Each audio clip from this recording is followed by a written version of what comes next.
Bonjour à tous, aujourd'hui je vous retrouve pour vous faire la présentation d'un oracle en exclusivité parce qu'il ne paraît, il va sortir que le 9 septembre.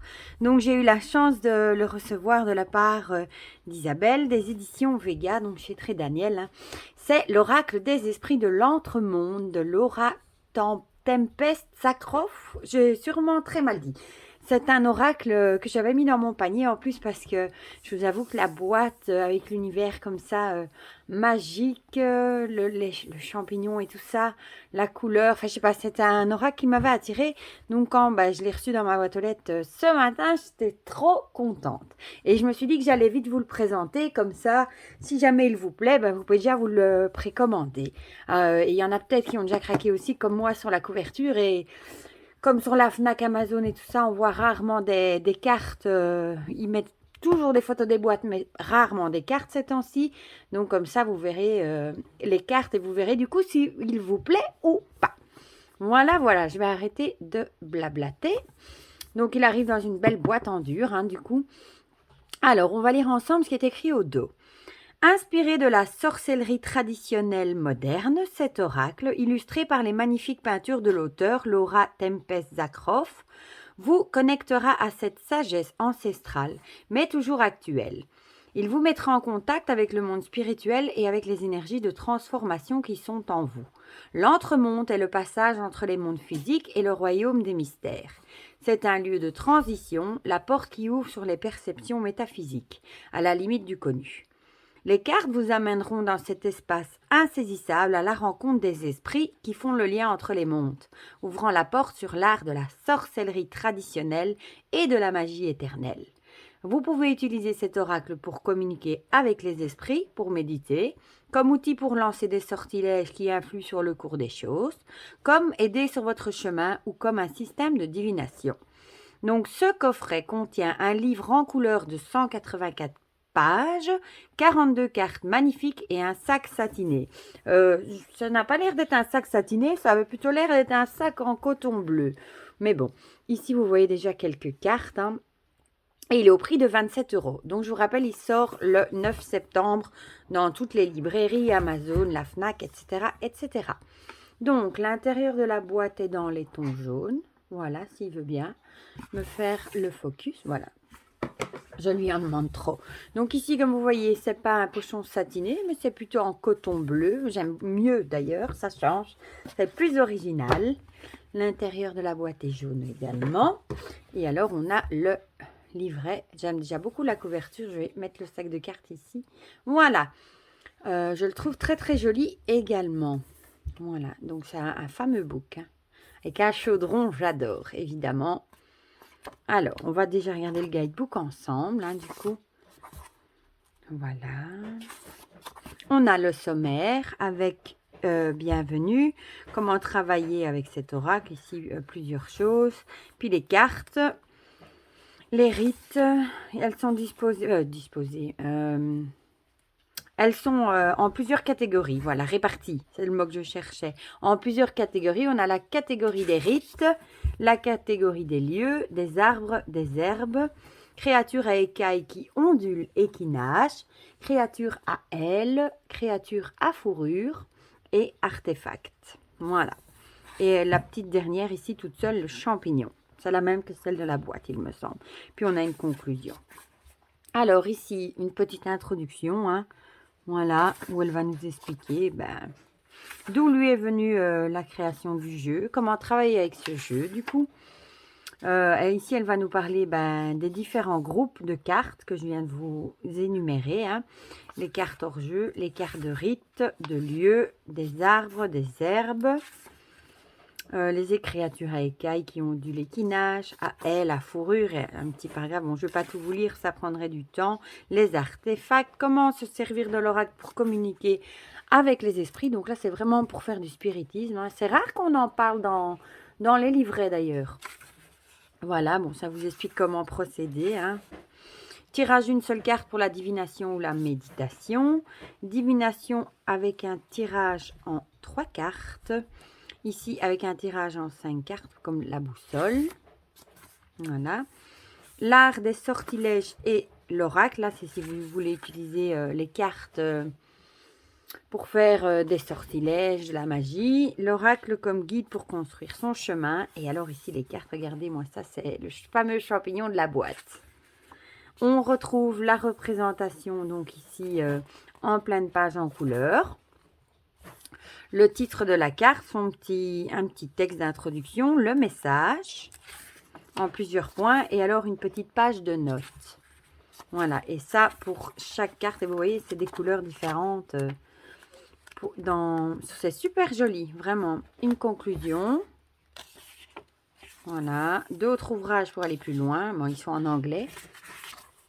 Ici, on a l'auteur, une petite photo de l'auteur. Pour lui écrire. Voilà, voilà. Et voilà, des notes pour prendre des notes si vous en avez le besoin. Je ne sais pas ce qu'il a, mon focus, mais il n'est pas d'humeur aujourd'hui. Oui. Mais enfin, voilà. Et le dos. Voilà, voilà. Donc maintenant, on va passer aux cartes. J'aime beaucoup ce pochon avec des liens en satin bleu. Ça change. Ils nous ont déjà fait des rouges. Je ne sais plus ce qu'il y avait. Il y en a déjà eu plusieurs. Voilà. Donc le dos des cartes est comme ceci. J'aime bien. Coloré. Les tranches sont argentées. Je trouve ça joli aussi. Ça change du doré. Alors les cartes.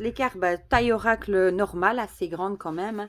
Bonne qualité. Alors, on a l'illustration en pleine carte. Il n'y a aucune bordure. Et je trouve ça magnifique. J'aurais peut-être juste dû vous reprendre les catégories. Comme ça, je peux vous dire dans quelle catégorie on se trouve. Alors, on est dans la catégorie des rites. Avec... Ah non, d'abord, cette carte est à part, la porte. Je dis des bêtises. Alors ici, on est dans la catégorie des rites avec les racines. Elle est vraiment jolie. J'aime beaucoup les illustrations. L'inspiration, magnifique. Le temps.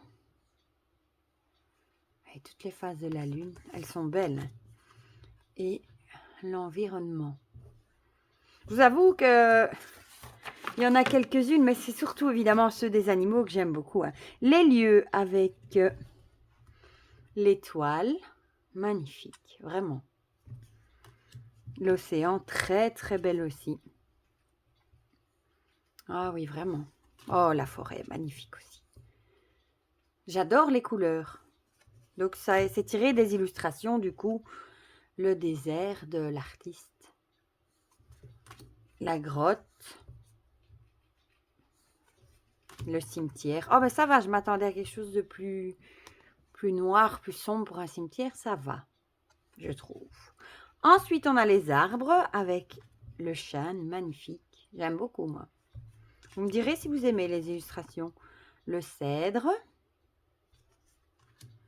Le noyer, magnifique. Avec ce cœur ici. Très, très joli. Les bouleaux. J'en ai 3 dans mon jardin. Vous les avez peut-être déjà vus sur mes photos. J'adore les bouleaux. Et le frêne, elle est très jolie aussi.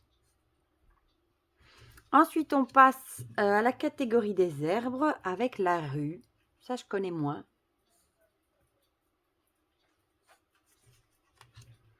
L'armoise.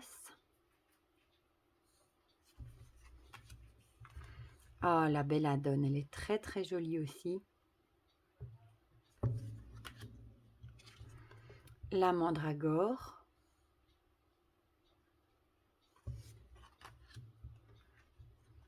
Et l'aconite. Ensuite, les créatures à écailles qui ont dû l'équinage avec le serpent. Magnifique. Le crapaud. Magnifique aussi. La salamandre. Superbe aussi. Le poisson. Très très joli aussi. Ah, ceux sur les animaux sont particulièrement jolis. L'escargot est très très belle aussi. J'aime beaucoup. Ensuite, les créatures à ailes avec la chouette. Magnifique. Ah, le corvidé. Oh, celle-ci, elle est vraiment belle. J'aime déjà beaucoup les crânes de corbeau, mais alors celle-ci est magnifique. Le paon. Ah, le papillon de nuit. Magnifique. Waouh. Et l'abeille. Magnifique aussi, les couleurs sont très très belles. Ensuite, on a les créatures à fourrure avec ce magnifique renard. Sublime. Le cerf. Il me fait penser à un cerf que j'ai déjà vu dans un film, mais je ne sais plus où. Parce que c'était pas dans Avatar. Il avait aussi une tête humaine. Eh bien, je ne sais plus. Ou alors c'est dans Harry Potter, je ne sais plus. Si vous le savez, dites-le moi. Le chat magnifique. Oh, les yeux verts comme ça, regardez. Oh, qu'est-ce qu'elles sont belles ces peintures. Oh, le lièvre, elle est magnifique aussi. Waouh. La chèvre, magnifique, dans les tons bleus. J'adore.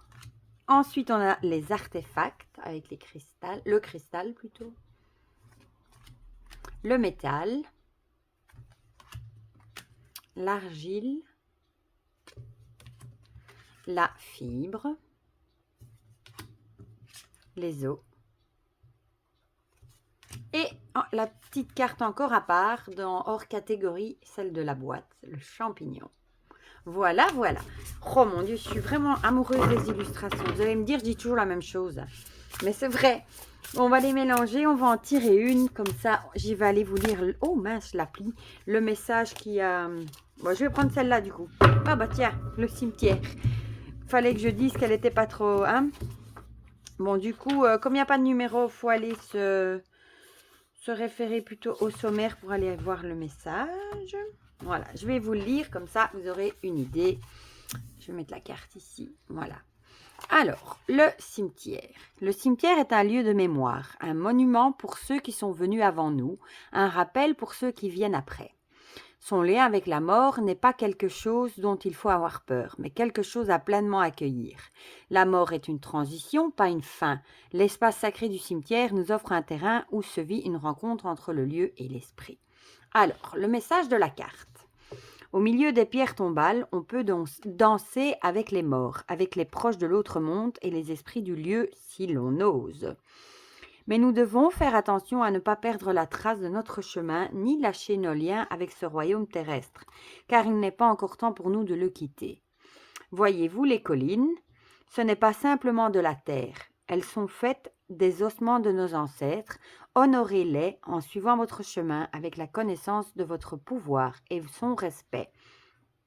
Faites la paix avec un souvenir, laissez une pierre derrière vous pour marquer l'impact de ce souvenir et vous pourrez voyager l'esprit plus léger pour aller de l'avant. Voilà, ben ça me fait un peu penser à la carte de la mort du tarot ou du cercueil le normand. Hein. Il ne faut pas oublier d'où l'on vient et comme ils ont dit, hein, la mort c'est une transition, c'est pas une fin. En général, c'est la fin d'un cycle, la mort de quelque chose, d'une situation pour justement un nouveau départ, une transition entre la fin de quelque chose et un nouveau truc, un nouveau cycle qui se remet en marche. Et aussi, bah, ça nous dit aussi de ne pas oublier d'où l'on vient, de se souvenir aussi de nos ancêtres hein, et de laisser peut-être un souvenir, une petite marque derrière nous pour se souvenir d'un petit truc et y revenir plus tard. Voilà, voilà. Ben, franchement, moi, j'adore ces illustrations. En plus, j'adore le côté magie qui va avec. Donc, je vous rappelle qu'il sort le 9 septembre. Vous pouvez déjà le précommander partout. Et ben, dites-moi en commentaire si les illustrations vous plaisent également ou pas. Si c'est un jeu qui vous fait envie ou pas. Voilà, comme ça on partage tout ça en commentaire comme d'habitude. Et pour le reste, je vous fais plein de gros bisous et je vous dis à très bientôt pour de prochaines vidéos. Prenez bien soin de vous. Bisous, bisous.